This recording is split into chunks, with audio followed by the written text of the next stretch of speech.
Hello friends, நம்ம RRB ரிலேட்டடாக maths sums work out பண்ணி காமிச்சிட்ருக்கோம். இதில் வந்து ரொம்ப முக்கியமான ஒரு சிம்பிள் சம் பார்க்க போகிறோம். ஆனால் நார்மலாக நீங்கள் பார்த்தீங்கன்னா இந்த சம் வந்து ரொம்ப பெருசாக போகும். நான் சிம்பிளாக உங்களுக்கு சொல்லி தரப்போகிறேன். என்ன சம் அப்படின்னா, இப்போ ஒருத்தவங்க வந்து இவ்வளோ கிலோமீட்டர் ஸ்பீடில் வந்து போகிறாங்க, திரும்ப ரிட்டன் வந்து இதே கிலோமீட்டர் ஸ்பீடில் வராங்க. ஏதோ ஒரு ஸ்பீடு வந்து உங்களுக்கு கொடுப்பாங்க. அவங்க வந்து பார்த்தீங்க அப்படின்னா, இப்படி போனனால வந்து லேட் ஆயிடுச்சு, இப்படி போனால கொஞ்சம் சீக்கிரம் போயிருக்கலாம் அப்படின்னு சொல்லி ஒரு சம் வந்து கொடுப்பாங்க. இதை நீங்கள் கேள்விப்பட்டிருப்பீங்க. இது வந்து சிம்பிளாக எப்படி பார்க்குறது அப்படிங்கிற பார்க்க போகிறோம். இது கண்டிப்பாக கேட்பாங்க. ஸோ ஃபஸ்ட்டு வந்து பார்த்தீங்க அப்படின்னா, உங்களுக்கு டிஸ்டன்ஸோட ஃபார்முலா தெரிஞ்சுக்கணும். Distance equal to speed by time. இதில் சப்போஸ் உங்கள்கிட்ட ஸ்பீடு கேட்குறாங்க அப்படின்னா, நீங்கள் எதை இங்கே கொண்டு போயிட்டீங்க அப்படின்னா, distance into times equal to speed அப்படின்னு சொல்லி மாறிடும். இந்த ஃபார்முலா உங்களுக்கு தெரிஞ்சிருக்கும். ஸோ இப்போ சம்ஸ் வந்து போகிறதுக்கு முன்னாடி உங்களுக்கு பேசிக் கான்செப்டை நான் சொல்லிடுறேன். அதாவது வந்து உங்களுக்கு ஸ்பீடு வந்து 2 கிலோமீட்டர் கொடுப்பாங்க. ஸோ இப்போ ஒருத்தர் வந்து பைக்கில் இவ்வளோ ஸ்பீடில் போயிட்டு இருக்காரு, திரும்ப வர்றப்போ இவ்வளோ போகிறார் அப்படிங்கிற மாதிரி 2 கிலோமீட்டர் ஸ்பீடை வந்து கொடுப்பாங்க. அது கண்டினியூ கொடுக்க மாட்டாங்க. அந்த ப்ராப்ளம்ஸில் உங்களுக்கு இருக்கும். ஸோ அப்படிங்கிறப்போ அவர் இவ்வளோ ஸ்பீடில் போகிறப்போ உங்களுக்கு இவ்வளோ மினிட்ஸ் வந்து லேட் ஆகுது அப்படின்னு சொல்லி கொடுப்பாரு. நல்லா தெரிஞ்சுக்கணும். உங்களுக்கு அது மினிட்ல தான் மோஸ்ட்லி கொடுப்பாங்க. அதை நீங்கள் செகண்ட்ஸாக மாற்றணும். செகண்ட்ஸாக மாற்றினா ஒன்றும் இல்லை, நீங்கள் பை 60 போட்டிங்கன்னா போதும். அதாவது 60 செகண்ட்ஸ் ஒரு நிமிஷத்துக்கு அப்படிங்கிறனால. ஸோ இப்போ இன்னொரு கீவேர்டு ஞாபகம் வச்சுக்கணும். லேட்டாக போகிறாரு அப்படின்னா, இப்போ வந்து நீங்கள் 2 மணிக்கு போனோம், ஆனால் நீங்கள் வந்து ஒரு 5 நிமிஷம் லேட்டாக போயிட்டீங்க அப்படின்னா, அதாவது உங்களுக்கு லேட்டாக போகிறனால பார்த்தீங்க அப்படின்னா 5 நிமிஷம் அப்படிங்கிறது எக்ஸ்ட்ரா வருது. அதனால் அங்கே நம்ம ப்ளஸ் பண்ணிக்கணும். சரி, அது வந்து நீங்கள் ஏர்லியாக போயிட்டீங்க, இப்போ வந்து 2 மணிக்கு போனோம், நீங்கள் 1:55 போயிட்டீங்க அப்படின்னா, அங்கே வந்து உங்களுக்கு 5 நிமிஷத்துக்கு முன்னாடியே போகிறனால அதை மைனஸ் பண்ணிக்கிறோம். அது தெரியும். ஆனால் இந்த மாதிரி கொடுத்துருக்காங்க அப்படின்னா, இது ரெண்டுக்கு நீங்கள் டிஃப்ரென்ஸ் பார்க்கணும். இப்போ அது டிஃப்ரென்ஸ் பார்க்குறப்போ நடுவில் ஒரு மைனஸ் வரும். அப்படிங்கிறப்போ இப்போ நீங்கள் வந்து எப்பயுமே உங்களுக்கு லேட்டாக போகிறாரு, ஏர்லியராக போயிருக்கலாம் அப்படிங்கிற மாதிரி கொடுப்பாங்க. இல்லை லேட்டாக போயிருக்க இன்னும் லேட்டாக போகிறாரு இந்த மாதிரி தான் கொடுப்பாங்க. ஸோ அப்படிங்கிறப்போ இப்போ வந்து லேட்டாக போகிறாரு, ஏர்லியராக வராங்க அப்படின்னா, அது வந்து நீங்கள் டிஃப்ரென்ஸ் ரெண்டுக்குமே பார்க்குறப்போ இங்கே ஒரு மைனஸ் வரும். அப்போ மைனஸ் மைனஸ் ப்ளஸ் ஆயிரும். அதனால் ப்ளஸ் தான் பண்ணுற மாதிரி இருக்கும். அதனால் 2 நம்பர் உங்களுக்கு ஏர்லி லேட்டுன்னு கொடுத்தாங்கன்னா 2 ப்ளஸ் பண்ணிக்கோங்க. உங்களுக்கு ஒரே போல் கொடுக்குறாங்க, லேட்டு இல்லை ஏர்லியும் கொடுக்குறாங்கன்னா அந்த இடத்துல வந்து பார்த்து மைனஸ் பண்ணுறப்போ உங்களுக்கு சிம்பிள் வந்து மைனஸ் ஆயிரும். மைனஸ்ன்னு பார்த்து வச்சுக்கோங்க. இது ஒரு ஷார்ட்கட்டு. ஸோ அதுக்கப்புறம் இந்த மாதிரி உங்களுக்கு லேட்டாக போகிறாரு, ஏர்லியராக வரானாலே சிம்பிள் ஷார்ட்கட் தான். ஸோ ப்ராடக்ட் ஆஃப் ஸ்பீடு தான் நம்ம கண்ணுக்கு ஃபஸ்ட்டு தெரியணும். ஏன்னா 2 இடத்துல வராங்க. அந்த ஸ்பீடு அதோட டிஃப்ரென்ஸ், அதாவது ஸ்பீடோட டிஃப்ரென்ஸ் தான். அது போக டைமு. இந்த ப்ராப்ளமை நான் உங்களுக்கு சால்வ் பண்ணி கட்டுறப்போ ஈஸியாக இருக்கும். அதே மாதிரி வந்து எப்பயுமே டைம் வந்து மினிட் பண்ணுறப்போ உங்களுக்கு 60 டிவைட் பண்ணிக்கணும். இது ரொம்ப முக்கியமான ஒன்று. டிஸ்டன்ஸ் பொறுத்த வரைக்கும் உங்களுக்கு ஃபேரும் கூட ஒரு சில டைம் கொடுப்பாங்க. அது டிஸ்டன்ஸ் தான். நீங்கள் தமிழில் கொஸ்டின் பார்க்குறீங்கன்னா உங்களுக்கு தொலைவு அப்படிங்கிற மாதிரி இருக்கும். ஸோ இவ்வளோ தான். இதை நீங்கள் தெரிஞ்சுக்கிட்டீங்கன்னா இந்த சம் ஈஸி அட்டன் பண்ணலாம். இப்போ நான் உங்களுக்கு ஒரு சம் வந்து காட்டுறேன். கண்டிப்பாக இதை நீங்கள் ஃபேஸ் பண்ணுற வந்து சிம்பிளாக ஒரே டைத்தில் நீங்கள் வந்து ஈஸி அட்டன் பண்ணிடலாம். ஸோ அது எப்படின்னு பார்ப்போம்.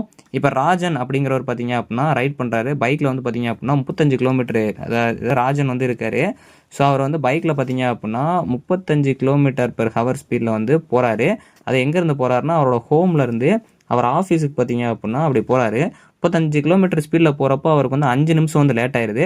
ஸோ நம்ம ஆல்ரெடி பார்த்தோம் 5 நிமிஷம் அப்படின்னாலே +5 அப்படின்னு சொல்லி பார்த்தோம். ஸோ அதனால் 5 நிமிஷம் லேட் ஆயிடுது.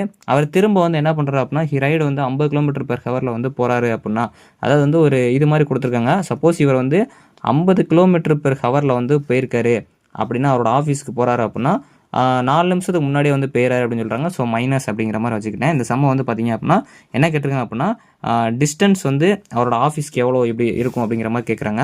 நீங்கள் ரொம்ப வந்து கன்ஃபியூஸ் பண்ணிக்க வேண்டாம். ஸோ உங்ககிட்ட என்ன கேட்குறாங்க அப்படின்னா, ஒன்று வந்து லேட்டாக போகிறாரு, ஒன்று சீக்கிரமாக போகிறாரு அப்படின்னாலே நமக்கு ப்ராடக்ட் அப்படிங்கிறது தெரியும். ஸோ ரெண்டோட ப்ராடக்ட் வந்து ஃபஸ்ட்டு பாருங்கள். ஸோ ப்ராடக்ட் அப்படிங்கிறது 35 × 50. ஸோ அதோட டிஃப்ரென்ஸ் பார்த்தீங்க அப்படின்னா மேக்ஸிமம் வந்து இதில் மைனஸ் வரக்கூடாதுங்கிறனால நீங்களே வந்து அதை சேஞ்ச் பண்ணிக்கோங்க. எது பெரிய நம்பரோ அதை போட்டுக்கோங்க.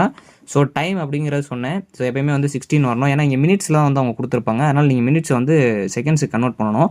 ஸோ ரொம்ப சிம்பிள் தான். இப்போ நீங்கள் என்ன பண்ணணும் அப்படின்னா, அந்த 60ங்கிறதுக்கப்புறம் இங்கே வந்து நான் உங்கள்கிட்ட அப்பவே சொன்னேன் ப்ளஸ் மைனஸ் வரணும்னா கண்டிப்பாக அதை வந்து ப்ளஸ் பண்ணிடுங்க அப்படின்னு சொன்னேன். அப்படி இல்லை அப்படின்னா எப்படி பார்க்கணும் அப்படின்னா, +5 இங்கே டிஃப்ரென்ஸ் பார்க்கணும். இங்கே வந்து ஒரு -4 இருக்குது. ஸோ இது ரெண்டே நீங்கள் இது பண்ணுறப்போ +9 அப்படின்னு சொல்லி வந்துடும். ஸோ இதை நீங்கள் சால்வ் பண்ணிங்கனாலே ஆன்சரு. ஸோ 35ஐயும் 50ஐயும் வந்து மல்டிப்ளை பண்ணி பாருங்கள். ஸோ அப்படிங்கிறப்போ இங்கே 25 வரும். ஸோ இங்கே வந்து 15 17 வரும். இங்கே வந்து 1750 வரும். ஸோ இது ரெண்டையும் நீங்கள் சப்ராக்ட் பண்ணுறப்போ உங்களுக்கு 15 வரும். ஸோ இங்கே 9/60 அப்படிங்கிற இது வந்து இருக்கும். ஸோ இப்போ இந்த 0க்கு இந்த 0 கட் ஆயிரும். ஸோ இது வந்து 3, இது வந்து 5. ஸோ அதுக்கப்புறம் உங்களுக்கு இது ஏதாவது போகுமான்னு கேட்டிங்கன்னா 1 5 is 5. So 3 5s 15. ஸோ மீதி வந்து உங்களுக்கு ஒரு 2 இருக்கும். 5 5s 25, 35 இருக்குது. கீழே வந்து பார்த்தீங்க அப்படின்னா 6 இருக்குது. இது 1, இது 2ன்னு போட்டுக்கலாம்.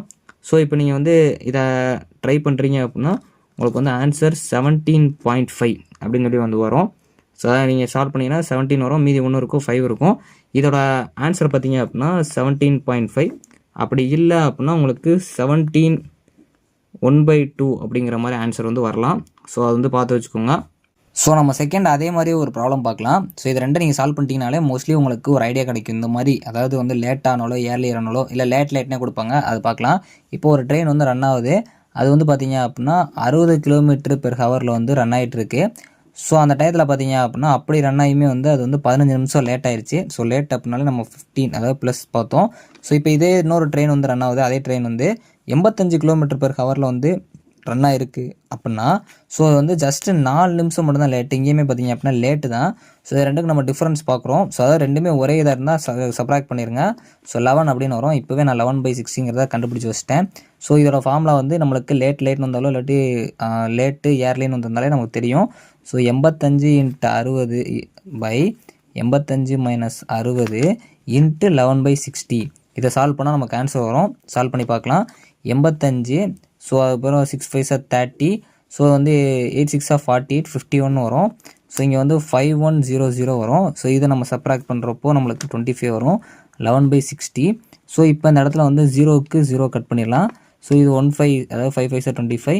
இது பார்த்தீங்க அப்படின்னா நம்மளுக்கு வந்து 15 is 5. ஸோ அது போக வந்து இங்கே ஒரு 0, ஸோ இது வந்து 2 அப்படின்னு வந்துடும். ஸோ இதை வந்து நம்ம 2ஆல் அடிக்கிறப்போ வந்து 3 2s 6, so 5 2s 10, 15 is 5. So இதுக்கப்புறம் வேறு எதாவது அடிக்கலாம்னா இது அடிக்கலாம். 1 3 is 3, இங்கே 1 3 is 3, மீது ஒரு 2 இருக்கும். 7 3s 21. இப்போ பேலன்ஸ் என்னெல்லாம் இருக்குது அப்படின்னா 11 × 17/5 இருக்குது. ஸோ இதே நம்ம சால்வ் பண்ணி பார்க்கலாம். 17 பண்ணுறப்போ 1 7 is 7. இங்கே பார்த்தீங்க அப்படின்னா 1 வரும். ஸோ அதே மாதிரி 7, இங்கே பார்த்தீங்கன்னா 1 வரும். 7 8 1 அப்படிங்கிறது வரும். ஸோ அப்போ நம்மளுக்கு 187/5 அப்படின்னு வரும்.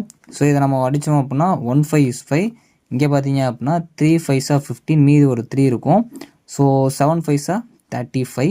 ஸோ மீதி ஒரு 2 இருக்கும். அதுக்கு நான் பாயிண்ட் வச்சு இங்கே 0 சேர்த்துக்கிறேன். அப்போ 4 5s 20. அப்போ எனக்கு அந்த ட்ரெயின் வந்து எவ்வளோ டிஸ்டன்ஸை கடந்திருக்கும் அந்த இதில் பார்த்தீங்க அப்படின்னா 37.4. இந்த மாதிரி சம்ஸை சால்வ் பண்ணி பாருங்கள். கண்டிப்பாக அப்கமிங்கில் நான் ட்ரெயின் ரிலேட்டட் சம்ஸ் எல்லாத்தையும் கவர் பண்ணிடுறேன். ஸோ தேங்க்ஸ் ஃபார் வாட்சிங்.